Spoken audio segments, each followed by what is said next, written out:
Hello friend, आज हम लोग कुछ महत्वपूर्ण ऑब्जेक्टिव क्वेश्चन को देखेंगे जो परीक्षा की दृष्टि से महत्वपूर्ण है। पहला क्वेश्चन है, किस संविधान संशोधन ने शिक्षा का अधिकार प्रदान करने वाला एक नया अनुच्छेद 21 क संविधान में जोड़ा है? ए है ऑप्शन 86वां संशोधन, बी है 87वां संशोधन, सी है 88वां संशोधन और डी है 29वां संशोधन। तो इसका सही जो आंसर है वो ऑप्शन ए है 86वें संविधान संशोधन जो 2002 में हुआ था। इसमें 21 का जोड़ा गया जिसमें 6 से 14 वर्ष के बच्चों को माता पिता या अभिभावक गार्जियन जो भी है उनका यह कर्तव्य है कि वो बच्चों को शिक्षा दें। निम्न में से किस प्रदेश में सर्वाधिक अनुसूचित जनजाति है, माने एसटी शेड्यूल ट्राइब की जनसंख्या किस प्रदेश में सर्वाधिक है? ए बिहार, बी मध्य प्रदेश, सी राजस्थान और डी आंध्र प्रदेश। तो सबसे ज़्यादा जो जनजाति है वो मध्य प्रदेश में है। Option B is right answer. और अगर पूछ दे ये क्वेश्चन कि सबसे ज़्यादा किस की संख्या है, मतलब किस जनजाति की संख्या भारत में सबसे अधिक है, तो भील जनजाति की संख्या सर्वाधिक है।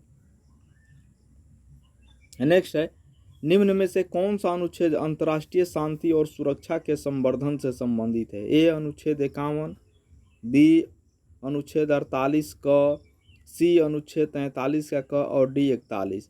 तो अंतर्राष्ट्रीय संधि और सुरक्षा के संवर्धन से संबंधित अनुच्छेद 51 है, अनुच्छेद 51। Option A is right answer. Next है कि लिखित संविधान का प्रारंभ निम्नलिखित में से किस देश में हुआ, यानी किस देश ने सबसे पहला अपना संविधान लिखा, लिखित संविधान? A Japan, B United Kingdom, C America और डी आयरलैंड। तो सबसे पहले लिखित संविधान अमेरिका में लिखा गया, यानी option C is right answer. Next है कि भारत में कितने राज्य की सीमा समुद्र तट से लगी है? ऑप्शन ए है 9, ऑप्शन बी है 7, ऑप्शन सी है 11 और ऑप्शन डी है 30। तो 9 राज्य ऐसे हैं, 9 स्टेट जिसकी सीमा समुद्र तट से लगी है, यानी option A is right answer है। और ये भी क्वेश्चन पूछ लिया जाता है किस राज्य की समुद्री तट सबसे लंबी है, तो वो गुजरात की है। गुजरात की समुद्री तट सबसे ज़्यादा लंबी है और सेकंड पर आंध्र प्रदेश का स्थान आता है।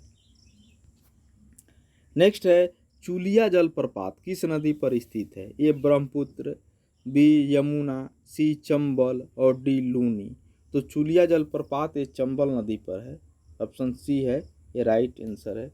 और ये नदी सालों भर इसमें पानी रहता है। राजस्थान में भी राजस्थान की ये ऐसी नदी है जहाँ पानी हमेशा रहता है। नेक्स्ट है कि प्रायद्वीपीय भारत की सबसे बड़ी नदी कौन है? ए कावेरी, बी गोदावरी, सी कृष्णा और डी नर्मदा। तो प्रायद्वीपीय भारत की सबसे जो बड़ी नदी है वो गोदावरी है, option B is right answer. इसको वृद्ध गंगा भी कहा जाता है। निम्न में से कौन जनजाति दिवाली पर्व को शोक पर्व के रूप में मनाती है, यानी दिवाली को शोक के रूप में कौन जनजाति मनाती है? ये मुंडा, बी जरवा, सी थारू, डी भील। तो ये थारू जनजाति है जो दिवाली को शोक पर्व के रूप में मनाती है। नेक्स्ट है कि भारत के सर्वाधिक पूर्व में स्थित राज्य कौन सा है, यानी भारत का सबसे पूर्वी जो राज्य है, सबसे पूर्व में जो स्थित है वो कौन है? ए अरुणाचल प्रदेश, बी मणिपुर, सी सिक्किम और डी मेघालय। तो अरुणाचल प्रदेश है, ऑप्शन ए इज राइट है। क्योंकि अरुणाचल प्रदेश का आप देखते हैं बांगलू जो है वो सबसे पूर्व में है, और सबसे पश्चिम में राज्य है वो है गुजरात। गुजरात सबसे पश्चिम में है, इसीलिए दोनों में 2 घंटा का डिफरेंस रहता है टाइम में।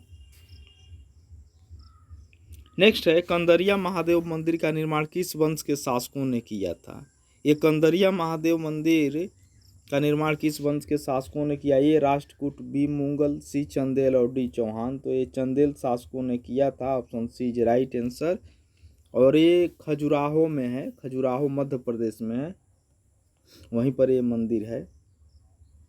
और विद्याधर नाम का जो शासक था उसने ही इस मंदिर का निर्माण कराया था। नेक्स्ट है पहले वित्त आयोग के अध्यक्ष कौन थे। ए के सी नियोगी, बी के संथानम, सी ए के चंदा, डी महावीर त्यागी।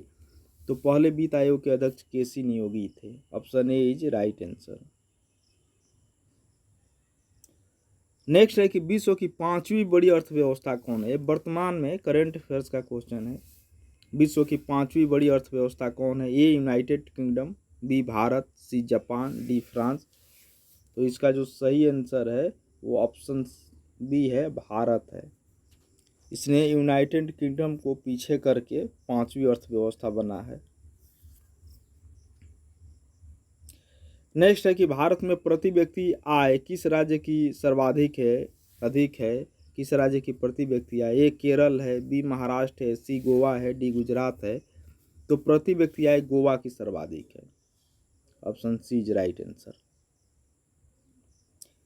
नेक्स्ट है कि सुस्त गैस किसे कहा जाता है। A neon, B argon, C radon और डी हीलियम।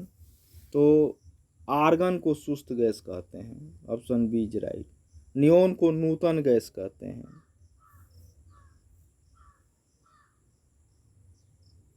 किस रंग का प्रकीर्ण सबसे कम होता है। ऑप्शन ए लाल रंग, बी नीला रंग, सी बैंगनी रंग, डी हरा रंग। तो ऑप्शन ए इसका सही आंसर है।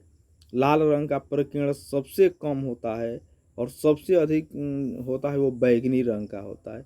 लाल रंग का प्रकीर्ण कम हो जाने के कारण ये फैलता ज़्यादा नहीं है, इसीलिए जितने भी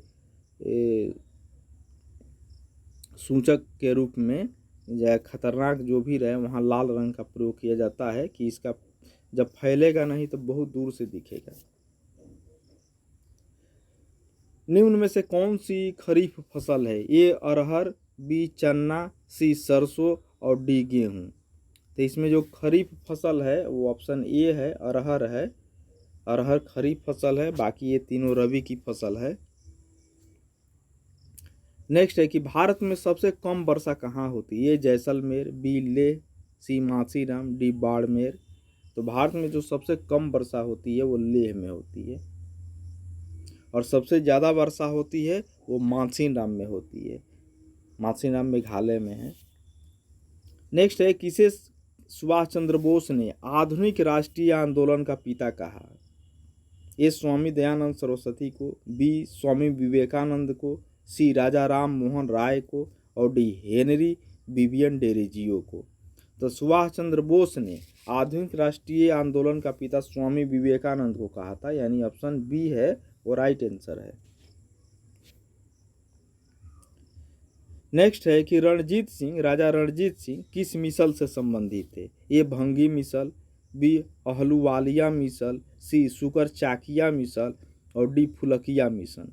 तो राजा रणजीत सिंह का संबंध सुकर चकिया मिसल से था, option C is right answer. Tana Bhagat आंदोलन का नेतृत्व किसने किया था। ए जतरा भगत, बी चांद, सी बिरसा मुंडा, डी विष्णु विश्वास। तो ताना भगत आंदोलन का नेतृत्व जतरा भगत किए थे, option A is right answer. और ये 1914 में हुआ था। नेक्स्ट है बहिष्कृत हितकारिणी सभा। बहिष्कृत हितकारिणी सभा की स्थापना किसने की थी।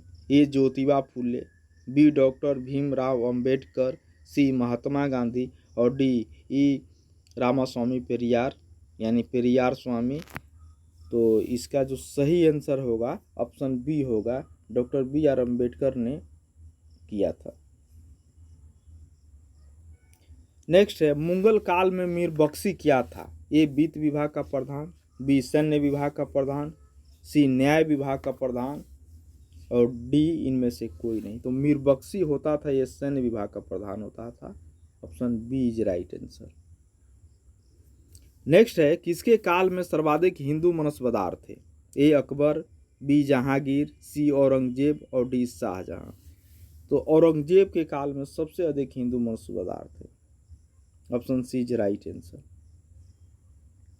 नेक्स्ट है, चंद्रगुप्त मौर्य और सेल्यूकस निकेटर के बीच कब युद्ध हुआ था?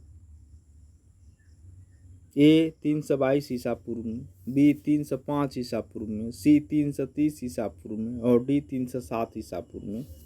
तो चंद्रगुप्त मौर्य और सेल्यूकस निकेटर के जो बीच युद्ध हुआ था वो 305 ईसा पूर्व में हुआ था, यानी option B is right answer.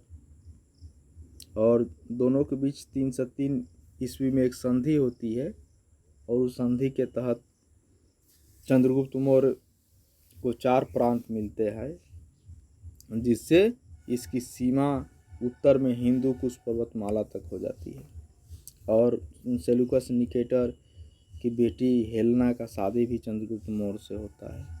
और उसी सेल्यूकस निकेटर का दूत है मेगास्थनी, जो भारत आने वाला प्रथम राजदूत भी है, जिसकी पुस्तक इंडिका है। नेक्स्ट है, मुद्रा राक्षस ग्रंथ के रचयिता कौन है? ए हरिसेन, बी बाणभट्ट, सी विशाख दत्त और डी विष्णु शर्मा। तब मुद्रा राक्षस के जो लेखक हैं वो है Vishakhadatta. Option C is right answer.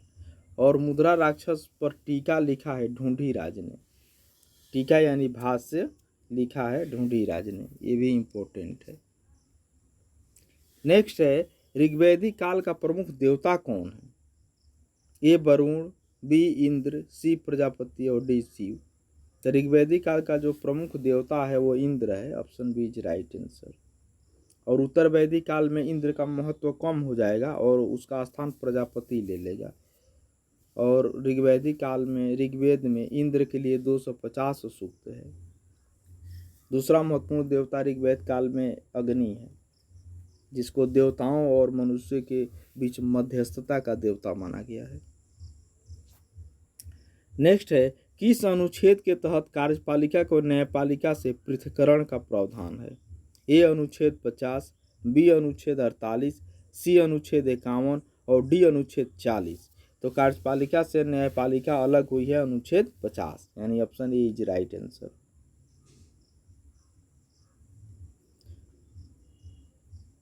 Okay friend, फिर किसी नेक्स्ट टॉपिक या नेक्स्ट जो ऑब्जेक्टिव क्वेश्चन इंपॉर्टेंट होगा उसके साथ मिलते हैं। तब तक के लिए ओके बाय।